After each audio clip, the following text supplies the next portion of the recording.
Good morning and welcome to today's New York City Council hearing for the Committee on Finance. At this time, ladies and gentlemen, we please ask that you silence all electronic devices. If you would like to fill out a testimony slip, then please see one of the sergeant at arms. Approaching the front dais is strictly prohibited. Please do not approach the front dais. Chair, you may begin. Good morning and welcome to today's Finance Committee hearing. I'm Majority Leader Sean Abreu, and I have the privilege of chairing today's committee hearing in place of Finance Chair Lee. I'd like to recognize that we have been joined by Councilmember Phil Wong and Councilmember Frank Morano. Today, the committee will hold a public hearing on a pre-considered bill sponsored by Finance Chair Councilmember Lee by request of the mayor. The legislation would require the Commissioner of Finance to establish a temporary program to resolve certain outstanding judgments imposed by the Environmental Control Board, ECB. Under the program, eligible judgments resulting from default decisions could be resolved by paying the underlying base penalty without payment of any default penalties or accrued interest, and eligible judgments resulting from adjudications and findings of liability could be resolved by paying 75% of the imposed penalties without payment of accrued interest. The program would last for 90 days during fiscal year 2027, and the Commissioner will be able to extend it for an additional 90-day period.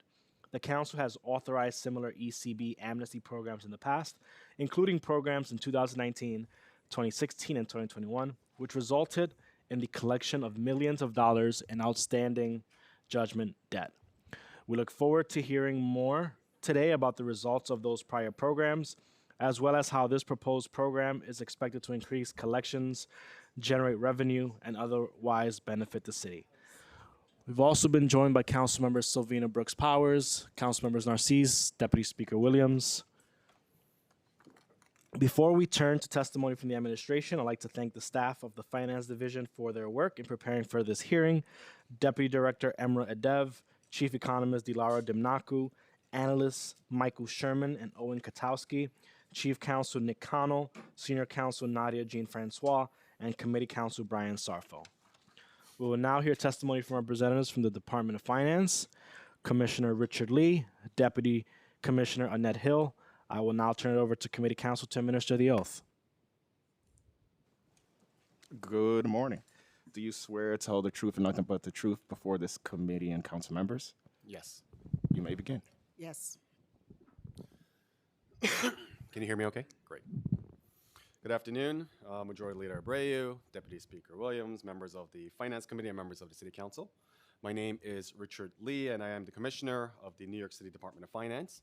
I am joined today by Annette Hill, Deputy Commissioner of Customer Operations.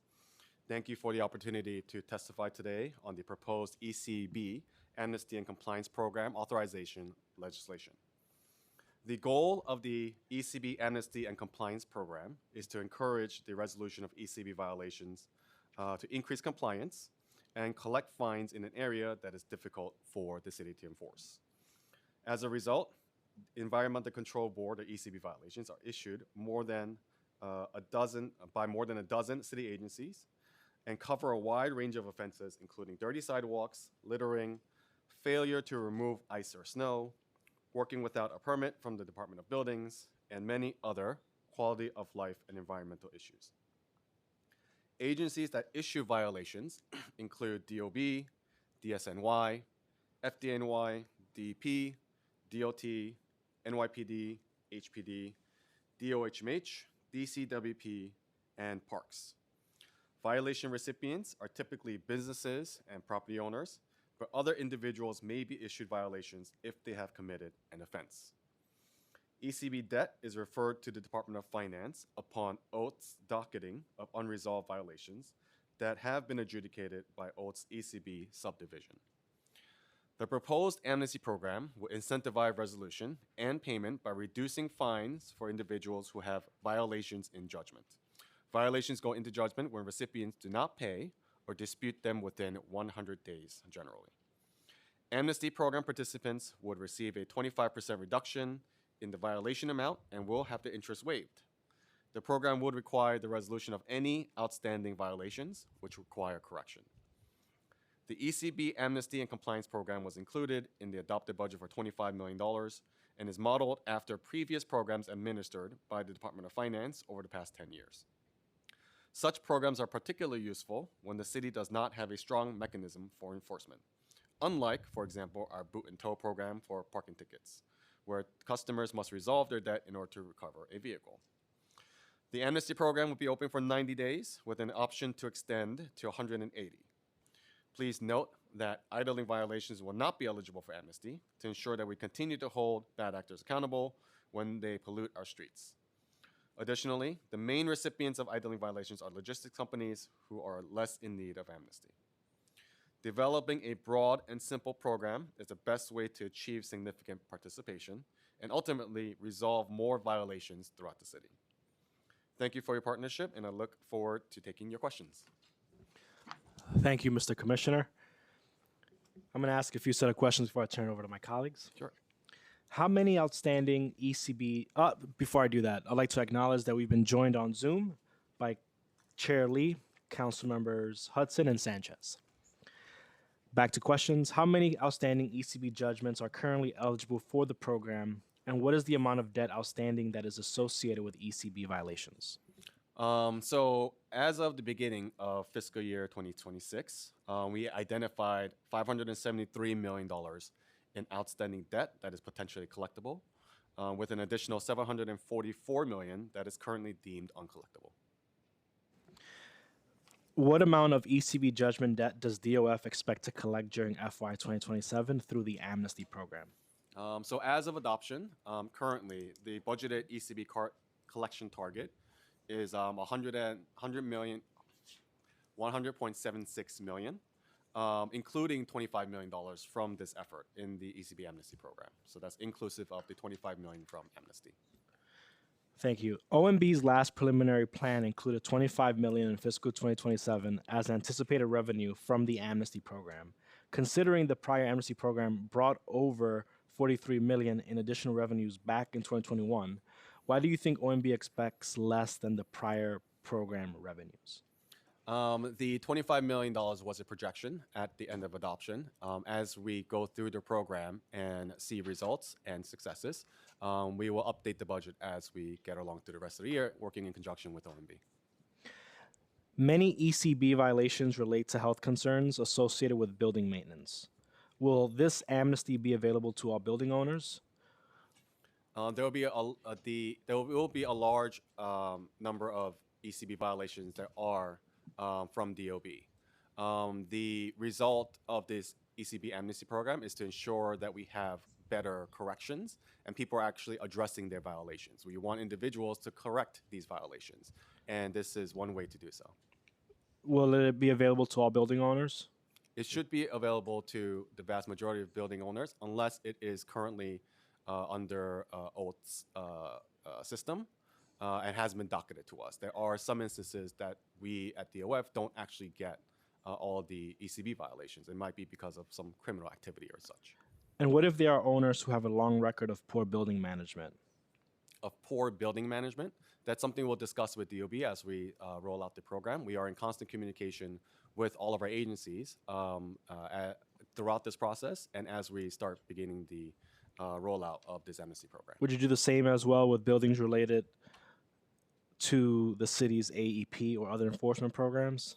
Right now, AEP at its Alternative Enforcement Program. Correct. We are in constant communication with our sister agencies on the rollout of this program, and so we are going to be working with them to determine which one of the programs will be viable, but it's only for DOF ECB docketed violations, right? So that's what it comes down to. If it's a ECB docketed violation, it should be eligible for the program. If it is a docketed ECB violation in any other agency, it won't necessarily be part of this program. We are only looking at DOF docketed violations from OATH. When does DOF plan to implement the program within the year once the current amnesty bill is adopted? We are currently working on this right now, and I think our anticipated date, this Deputy Commissioner Hill? October, beginning of October. Of this year, correct? Yes. I'll turn it over to my colleague, Councilmember Morano, followed by Wong.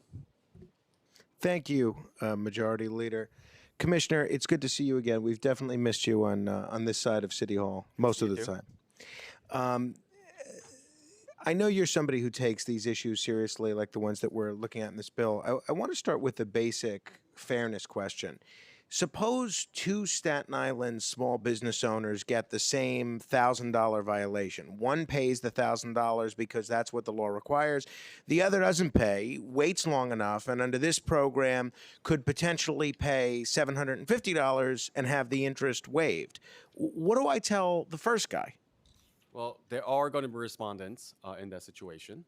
And that's why we're trying to strike a balance between that.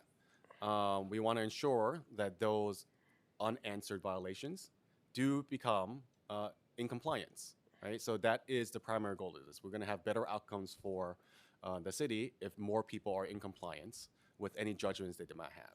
How do we provide a second chance without sending the message that the financially smart thing to do is just to wait City Hall out? So this program, again, isn't a program that we run normally or regularly.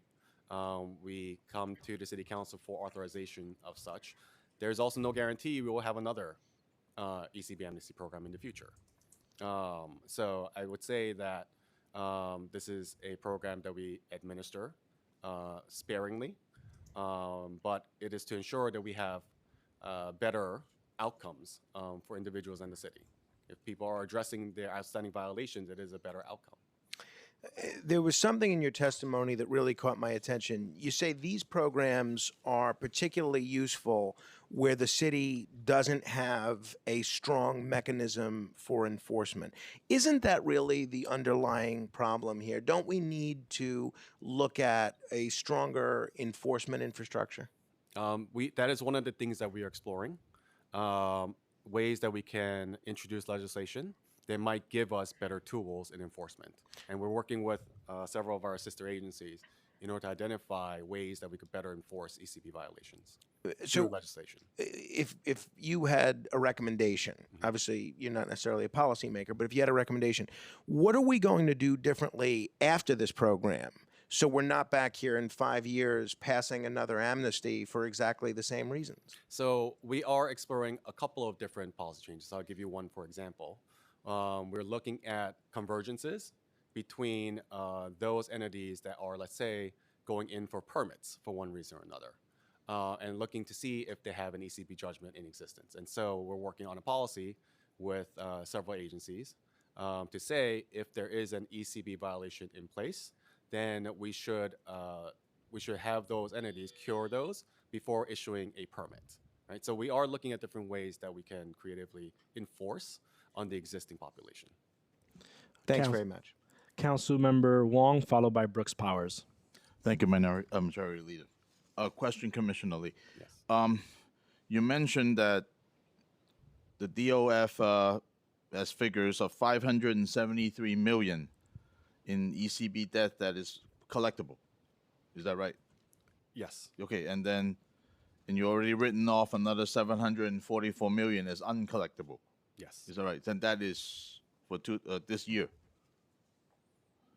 Yes. Yeah, all right. Yes. As of now. Can you explain this new amnesty program? What are you fixing that your current tools have not been fixing? I mean, do we have like another year from now? We're gonna see the same two figures except with the numbers being different. But what are you fixing? Because as I see it, there will still be uncollectible debt. Yes.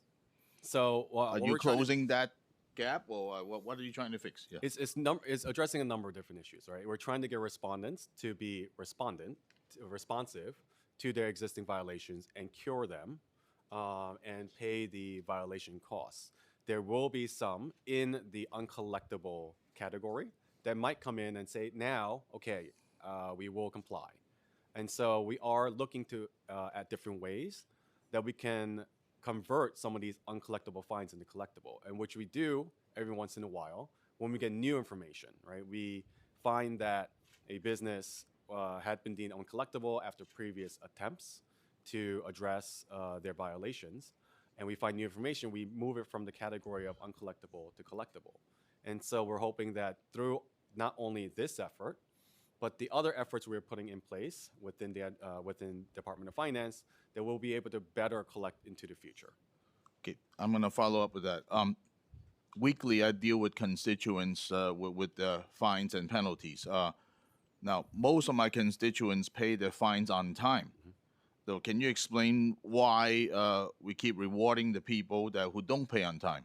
Which seems that's what this is doing. So it is an opportunity for individuals to cure their existing violations, right? And this is one opportunity to do so.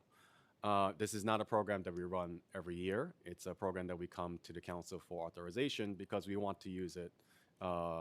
We don't want to have a situation where we're running this program every single year. With that said, it will have better outcomes. People who have not addressed their violations will now be will likely be able to address their violations and have a better outcome for the city. And so that is what we're hoping to do. Okay, I have a follow up. Or okay, yes, yes, I'm aware of defendants that default multiple times, and it seemed to me your program is not. Are you trying to fix those, or Yes. what are you addressing? We're trying to fix those as well. Those like small businesses who haven't had the chance to or was unable to. This might be a way for them to cure their instances. Okay, thank you. Thank you. I have round two. Later. Second round, no problem. Councilmember Brooks Powers, followed by Narcisse. Councilmember Narcisse. Good morning, Commissioner, and thank you, Chair. I have a question for you. Sometimes I want to know why people did not pay their bill. So, from the data you have right now, I want to know the bill gives the most generous treatment to default judgments, right? Why did those response defaults in the first place? And how many of those defaults do you attribute to a notice going to incorrect or outdated address? So, as indicated earlier, our current uncollectible docket is about $744 million. And there's a number of different reasons why. It could have been respondents were unable to pay. We also could not it might be in instances where we couldn't identify respondents. And it could also be because businesses went bankrupt and they no longer exist. And so there are a number of different reasons why people might default, but the uncollectible category includes those type of instances where businesses simply do not exist anymore, and we can't collect on an entity that no longer exists because they went bankrupt. Okay. I'm gonna shift a little bit here. How usually, I mean, the in-house folks do better in some instances. So I want to know how many, current outside collection agency are contracted with DOFs to collect ECB's judgments administered. Yes, there are currently 3 outside agencies that are currently contracted to do the enforcement. Any structure, do you use minority-owned businesses in that category? How many you have? Yes, I'll let our deputy commissioner answer specifics on the agency. Yeah, for the contract, we do have to use minorities. It's sent out. Yes, MWB. Yes, we do use that. How many? We have three collection agencies, and we do use MWB. Yes. How many you have? I don't get that part. 1, 2, you have 3, all 3 are minorities, or 1 or 2? I don't have that data right in front of me. If they're all minorities, I could definitely get back to you on that. Okay. I have some others, but it's gonna take too long because I have direct, like my constituent question, I'm gonna give it to you directly. Sure. In my district, most environmental control board judgments sit with 1 or 2 family homeowners and small storefront businesses, not large operators. What share of eligibility judgments are held by individual homeowners versus small businesses versus response holding 10 or more judgments? We can get back to you on the exact number. Again, ECB violations are overseen by a number of different agencies, of which Department of Finance gets a portion of through oath docketed judgments. And so we can get you some of those statistics in terms of Department of Finance's side and what type of violations are held by what entities. May I ask for one clarification? Do you see that DOF in-house staff have a better rate at collecting certain violations? If so, what kind of violations? Well, we are right now trying to increase our in-house efforts. Our internal alternative, no, not AP, our internal, the AP, AU, sorry, Alternative Enforcement Unit. We're increasing our resources for our internal AEU unit, Alternative Enforcement Unit. And what their job is to work directly with companies to get to judgment. This is a strategy we employed sort of starting this year with the idling violations. Earlier this year, we did a close one-on-one, sort of like a constituent walkthrough with Amazon on the idling violations. And that was sort of a new strategy that we utilized internally for our highest idling violation. And we intend to do some of the similar strategies for our next set of highest violations. And we're also increasing our legal docketing as well, legal reporting. Thank you Thank so you. much. And the Commissioner, if you can get us the information, the statistics that you referenced Absolutely. as soon as you can, that would be greatly appreciated by the committee. Absolutely. I will now have Deputy Speaker Williams have her questions. Thank you so much, Majority Leader, and hi, Commissioner. DOF mentioned the use of several enforcement tools in the past to collect debt. And so it's a little bit of a follow-up from Councilmember Narcisse. And I don't know if you already stated that, so I apologize. But how many DOF employee collection full-time equivalents are on staff? Currently on staff, Deputy Commissioner Hill. In our account executive unit, currently we have 5 on staff, 2 vacancies, and we have 5 additional lines that we've posted to get new employees. So altogether, you intend to have like 12. 10 or 12? 12, Okay. yes. Considering the amount of debt outstanding and other resources like the Marshal's and Sheriff's Office, do you feel you have sufficient DOF employed collection staff? Where we are utilizing different strategies in order to increase our ECB collections. One of which I explained earlier, working with our partner agencies in terms of permitting and such. And so we are constantly working to improve and find new strategies that will help us further collect and increasing resources on our legal side. Okay, actually, since you mentioned that, I did have a question about the work you're doing to partner with other city agencies, a whole plethora of things, converting DOB issue ECBs, requiring license and permit holders to satisfy ECB judgments, implementing targeted outreach. Do you have an estimate of how much additional revenue you expect each of these initiatives to generate in FY27?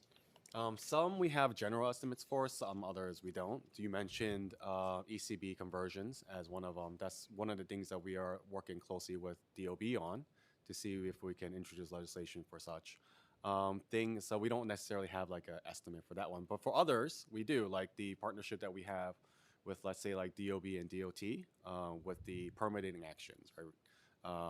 Before permits are issued, having them cure all ECB violations. Our initial, very preliminary estimate is something around the ballpark of like $10 million. Yeah.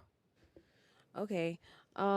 Just back to the questions about whether or not you have sufficient staff. On average, how long does DOF try to use your in-house resources to collect the debt before engaging external entities, whether it be outside agencies, Marshal, or Sheriff's Office? So how long before you Engage in the outside. Yeah. Deputy Commissioner? Okay, so the debt cycles through 30 to 60 days, starting with. Sorry, can you get the mic closer to I'm you? sorry. Thank you very much. Let me help. Can you hear me now? So it's better? Okay. So our account executive unit gets the debt and it cycles through 30 to 60 days. It's 30 to 60 days because within that first 30 days, if we've made contact with the taxpayer or the individual, and we're developing a relationship to get payment and get the information, we'll keep working with them. If we haven't made contact within that 30 to 60 days, it will either move to an outside collection agency or we'll send it to legal for execution. I'd like to acknowledge that we've been joined by council members Marte, Maloney, and Ressler, and Felice and Mealy on Zoom. I'm going to ask now a few questions on the past amnesty programs. Has DOF evaluated the results of prior amnesty programs, specifically those from 2009, 2016, and 2021? If so, for each year, I have questions on each. I'm sorry, the question was how much or? Have you evaluated the results of prior amnesty programs? And to some extent, we have evaluated those results. I'm not sure exactly sort of what type of evaluations you might be interested in. So let me know if you have this information. How many respondents Oh. participated during the initial 90-day period, and if applicable, during the extension of those prior programs? So in 2021, we had about 33,000 respondents participating during the 6-month program. Back then, it was also a 3-month and 3-month. So 6 months, about 33,000 respondents. And for that year, how much revenue was generated during the initial 90-day period, and if applicable, during the extension? So for 2021, it was a total of, in the first 3 months, it was about $33 million. And then the following 3 months, it was, during the extension period, $14 million for a total of $47 million. Is there a reason why 2009 and 2016 weren't looked at? In 2009, we have total number. In 2009, we collected about $46 million. Okay. What percentage of eligible judgments were resolved during each period? And what percentage of those judgments resulted in corrective action to resolve compliance judgments? I think it's 5%. Let me just double check right now. The judgments you said, right? Yeah, take your time. Yeah, I believe it was 5%. What type of ECB violations had the highest success in getting resolved through the prior amnesty programs?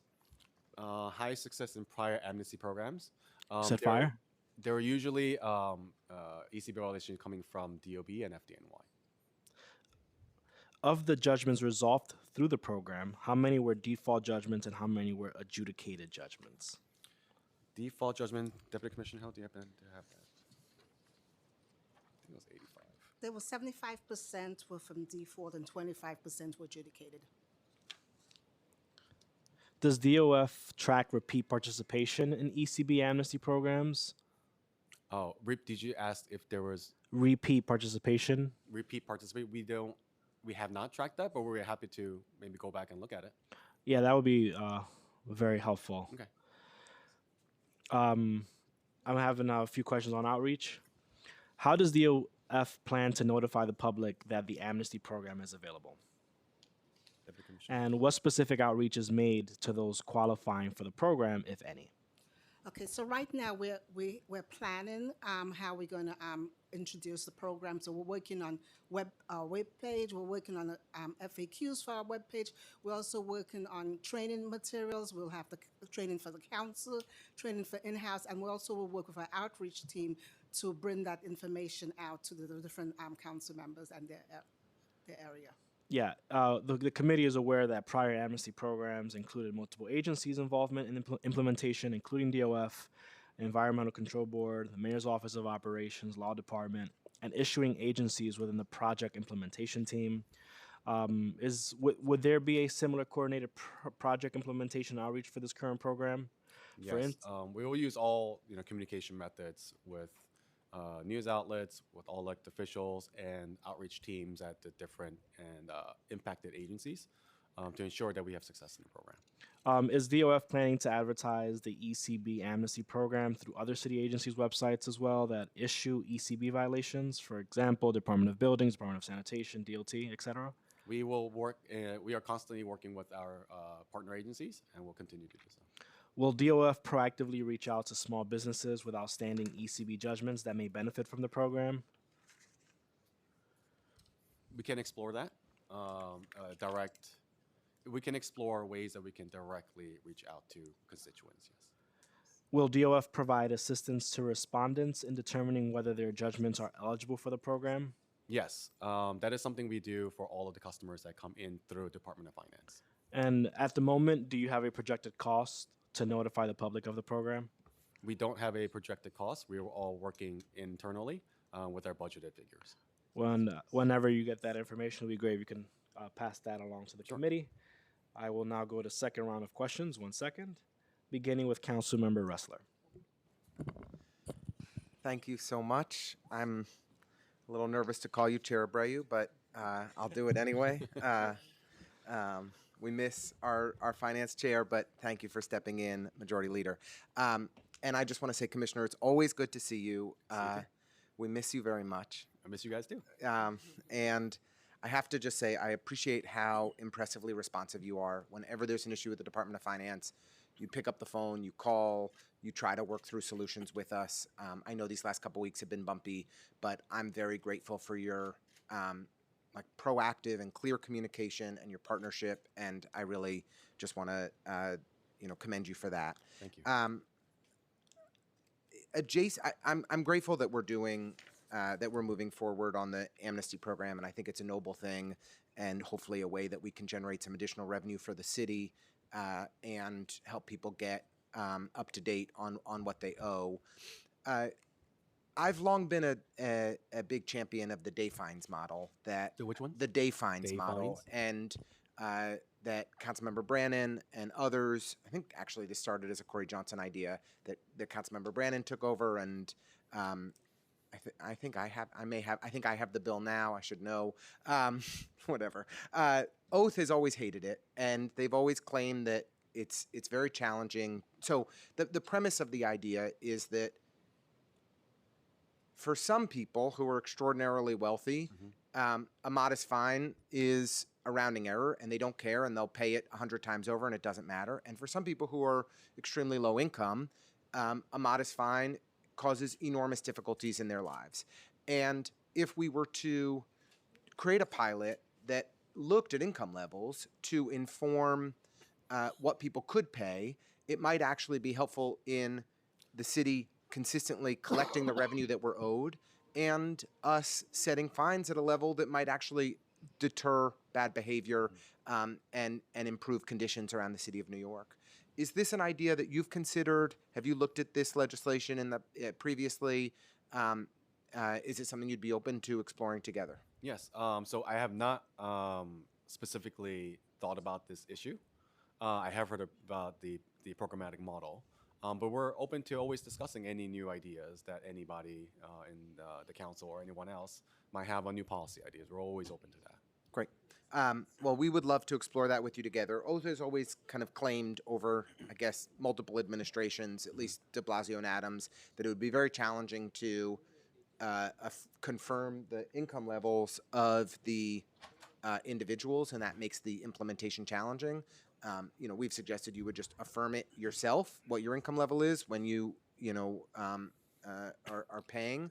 But we thought it would be, we really think this is an overdue idea. The amnesty program approach is one approach. We think this is actually a more sustainable model that would work better to not just collect revenue, but to improve behavior and conditions around the city of New York. We're happy to discuss. Thank you very much, and thank you, Chair, for the time. Thank you. Chair Lee, do you have questions on Zoom at the moment? 12 hours behind us.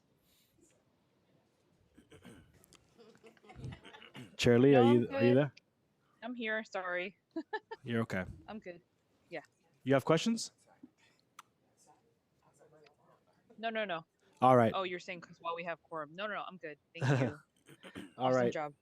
You got it. I'll now turn it over to Councilmember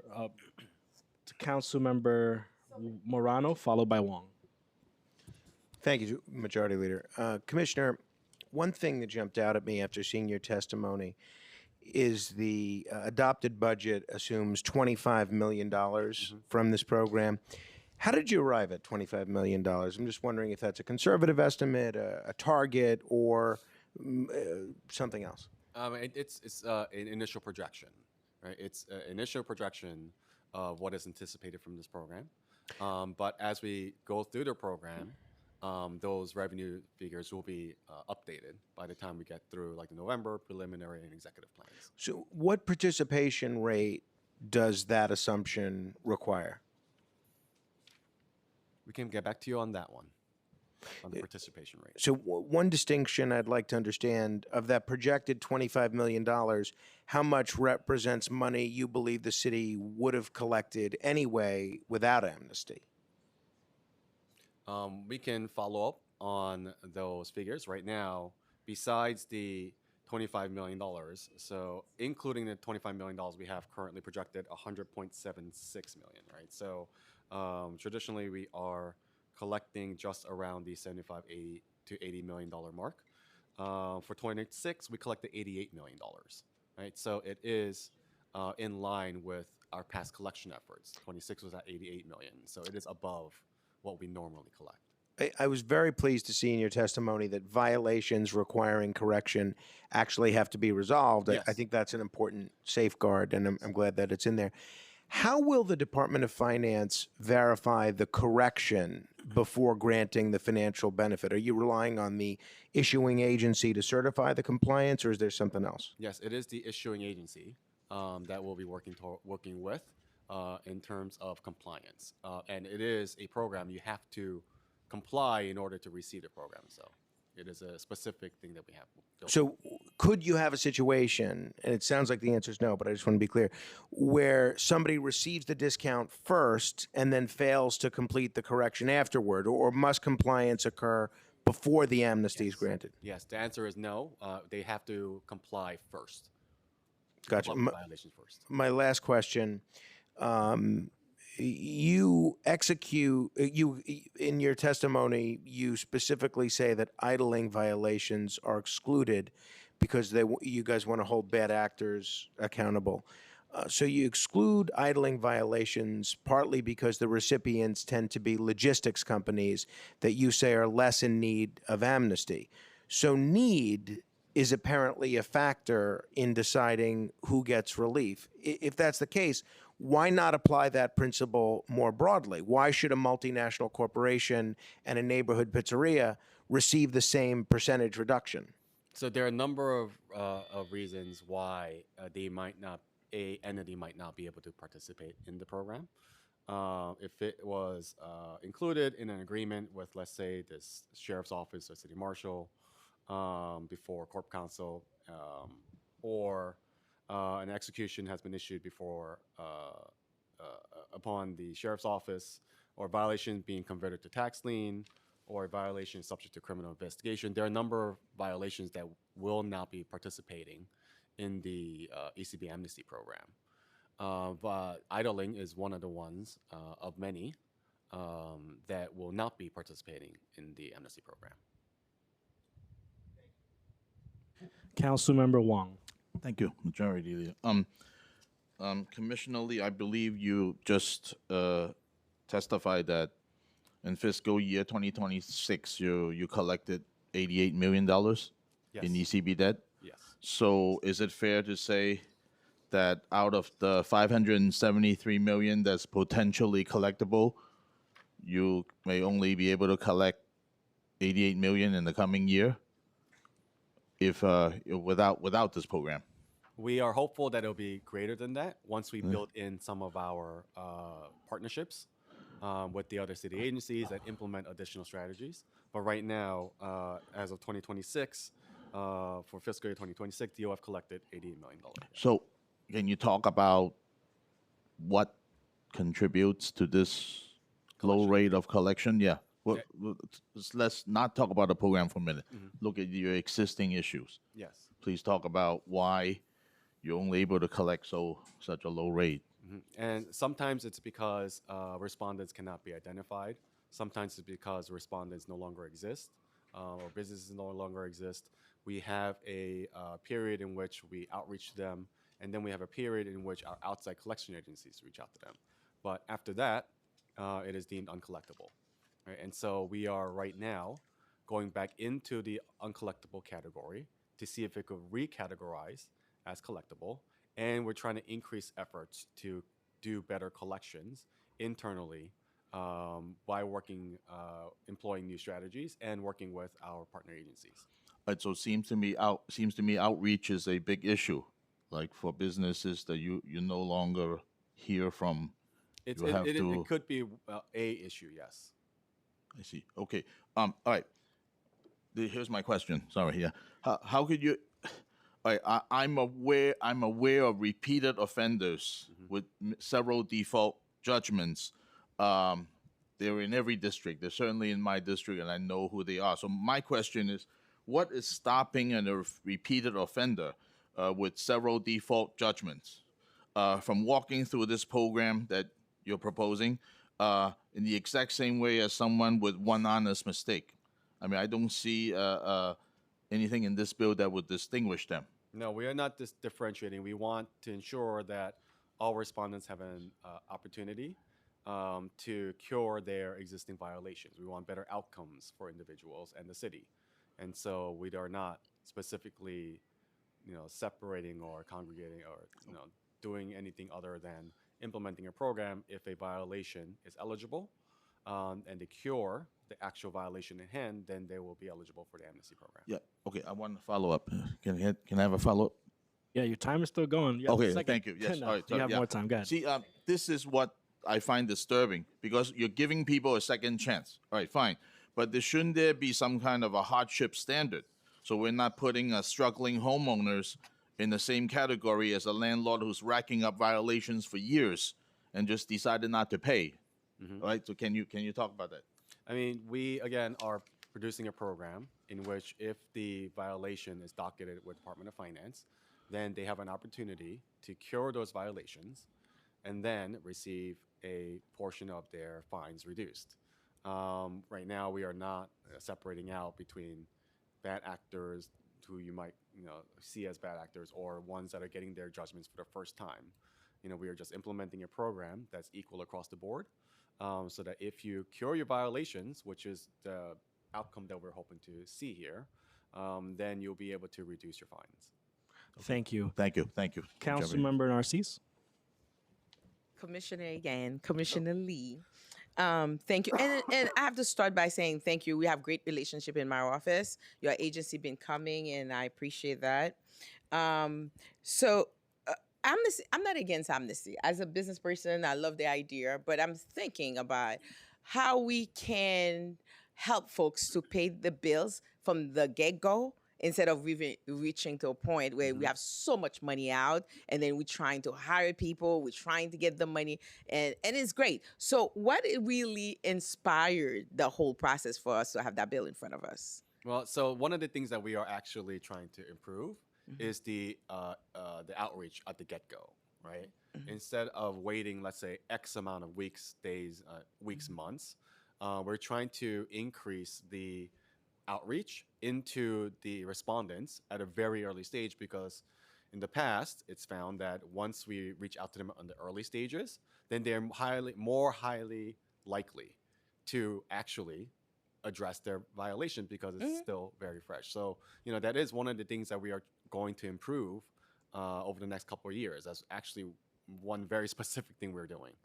I love it because once the person that's the time to catch them and make a deal with them, whatever it is. I don't like to use that word, but make an arrangement with them and so they can pay the bill. Yeah, and so that is a now, change that we are putting in. Yeah, I'm all for that, and I'm hoping that we can come to a point too for those folks that are driving in our street to be paying their tickets, and some of them are plates that I cannot even read myself. They're missing numbers, but that's another story. We should have that conversation because it's ridiculous. Separate from this bill, and elderly homeowners. I'm taking it to my district. Sorry, I mean in my district mailed his disabled homeowners exemption renewal in March. DOF says he was never received. We have proof of mailing. DOF says it is waiting on the tax commission. What is the process for restoring his exemption for 2026, 2027? Because he really in need for it. Yeah, So what can my office do? Yeah, so we're happy to talk offline if you give me the constituents information. It goes through our tax exemptions unit. And so we're happy if you give us this information, we're happy to kind of go Yeah. back and see what communication, our tax exemption unit should be in conversation. And I think what's happening is they're trying to challenge the initial judgment from the exemptions, which is what the tax commission is for, right? Is to appeal DOF decisions. So we're happy to take a look offline if you give us the constituent information. Thank you. Being a nurse, whenever I have disabled folks and I have a few questions, I'm not gonna keep it because I know chair wanna wanna finish the time. My time is up. Thank you so much. Thank you. Thank you so much, Councilwoman. In March 2026, DOF announced a 30-day review of its efforts to collect outstanding ECB judgment debt and stated that, as of October 2025, approximately $573 million in ECB judgment debt was identified as potentially collectible, while approximately $744 million was deemed uncollectible. DOF also projected collecting $70.1 million in fiscal year 26 and indicated that additional collection efforts could increase collections beyond that amount. How much did DOF collect for FY 2026? Yeah, so for 26, we ended up collecting $88 million. What percentage of the ECB judgments are collected through the judgment settlement program? Through the judgment settlement program, about a third, 33%. Does DOF still estimate that approximately $573 million outstanding judgment debt is potentially collectible and $744 million uncollectible? If not, what is the department's current estimate? So that is the current estimate. And debt is considered uncollectible for a number of different reasons, including businesses and respondents who were not able to be identified or contacted. And again, it could be because businesses went out of business and we are no longer able to contact them and receive these collections. So the estimate is about the same still? Yes, that is our current estimate. DOF indicated, actually, I have another question. What are the criteria used by DOF to deem the ECB judgments uncollectible? Our deputy commissioner could answer our uncollectible categories. Okay, so cases that has gone through 3 collection agencies, they cycled through all 3 collection agencies and there's no collection has been done and no information has been gotten on them. Sometimes it involves deceased individuals or people who are bankrupt, or the business is no longer operating. Those are what's considered uncollectible. DOF indicated that the department is pursuing innovative and targeted strategies to expand collections, including partnering with the Department of Buildings and the Department of Transportation to enforce license and permit suspensions, requiring licensees and permit holders to satisfy outstanding ECB judgment debt before applying for or renewing credentials. 2, converting DOB-issued ECB judgments into property liens to strengthen enforcement and improve recovery rates. And 3, implementing targeted outreach efforts, including specialized mailings to encourage payment and increase compliance. How much additional revenue does DOF expect each of these initiatives to generate in FY27? So again, we are constantly trying to improve and work with our city agencies, sister agencies, in order to improve some of the collections, and we've been in constant communication with them. The efforts that we have with like DOT and DOB in terms of like the permitting, our early estimate is about $10 million. Our increased outreach efforts we think will yield an additional $1.5 million.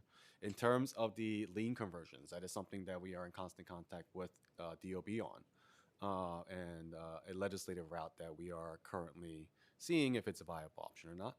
So we don't necessarily have a estimate for that, but we are trying to figure out what could be done right now. And when do you think you can get an estimate on the lien conversions? We're working with the Department of Buildings on the scope, and once we figure out the scope, I think it will give us a better understanding of what is convertible and what's not. And Once you figure out the scope and what makes sense. yeah, like scope of violations, what makes sense, how long, what's docketable, and what's not. Sort of once we get a little bit more into the details with DOB, is when we'll figure it out. And you can share that with us. Yes, when we Great. get to that point, yes. Sounds great. The announcement stated that DOF intends to prioritize collection of debt from the city's worst offenders, quote. How does DOF define worst offenders? How many respondents fall into that category? And what is the total outstanding ECB judgment debt associated with those respondents? Yeah, so worst offenders we're using a little generally, but the idling violations will not be part of the amnesty program. I indicated earlier, some judgments that are going through, let's say, criminal action or the sheriffs or marshals will not be eligible. So there are a number of violations that will not be eligible for the ECB amnesty program. Are you contemplating additional types of respondents that should not be eligible at the moment? We can look at additional and see if there are additional categories that we can include or exclude, I guess, from the amnesty program. We're happy to have those conversations. And it's fair to say those offenders will not be eligible to participate in the amnesty Yeah. program, correct? All right. And on my last set of questions are on enforcement tools, and then I'll have exhausted my questions unless someone else have any other questions. DOF mentioned the use of several enforcement tools in the past to collect on ECB debt currently. How many DOF employed collection full-time equivalents are on staff? The full-time equivalents, could you give that? There are currently five full-time in our account executive unit. As I mentioned before, we have vacancies and postings, so we expect to have 12 by the time we do our hiring. And do you consider that to be a sufficient number? You know, we're going to work with the resources that we have. It is an increase for us, and we're going to use those staff to do the one-on-one expanded sort of outreach, especially for our AE unit, our alternative enforcement unit, that will talk to and guide the highest violations. Considering the amount, oh, my volume went up. I know. That's why I caught myself in the middle. It kind of surprised me. Considering the amount of debt outstanding and other resources like the marshal's and sheriff's office, I guess I am repeating the question. Do you feel like you have sufficient DOF collection staff? And you say you work with the resources you have. Yes, Spoken like a true politician, Commissioner. We believe it is sufficient, and we're going to work through and improve all the ECB collections to make them be more respondent. And I'm sure you can do more with more, right? I think everybody would say they can always do more with more. How many current outside collection agencies are contracted with DOF to collect ECB judgments administered? ECB judgments, specifically, we have 3 outside collection agencies. Can you explain the city sheriffs and deputies' action plan to enforce ECB judgments? So their action plans to enforce, Deputy Commissioner? I don't have an action plan for them, but I will tell you when we will refer, once we have information, bank account information, we'll refer them to the legal department for the marshals to do an execution on the outstanding judgment. All right, one last question to wrap up this part of the hearing. Thank you, Councilmember Majority Leader. Wong. Yes.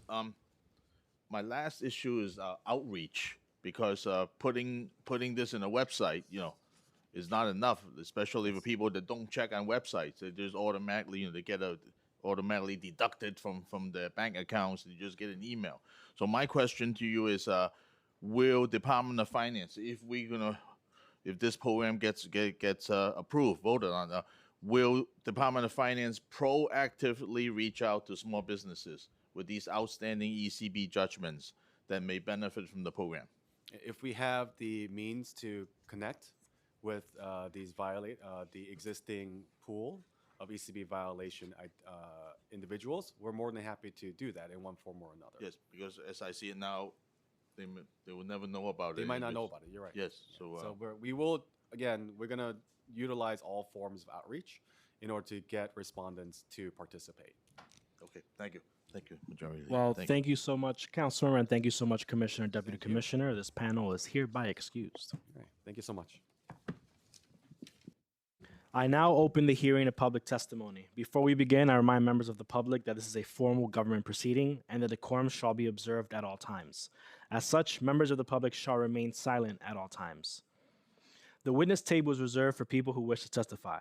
No video recording or photography is allowed from the witness table. Further, members of the public may not present audio or video recordings as testimony, but may submit transcripts of such recordings to the Sergeant at Arms for inclusion in the hearing record. If you wish to speak at today's hearing, please fill out an appearance card with the Sergeant at Arms and wait for your name to be called. Once you have been recognized, you will have 2 minutes to speak on the legislation being considered today.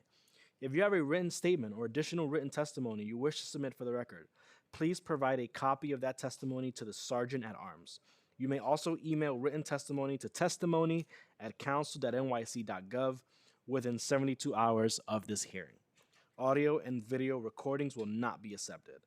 When you hear your name, please come up to the witness panel. I'll now call on our first panel of witnesses, Susan Peters. And if anyone else is here to testify, please fill out an appearance card.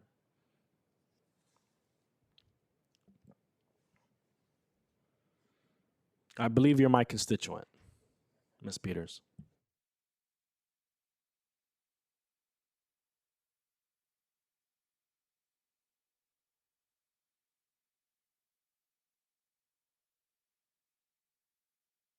And you may start whenever you're ready.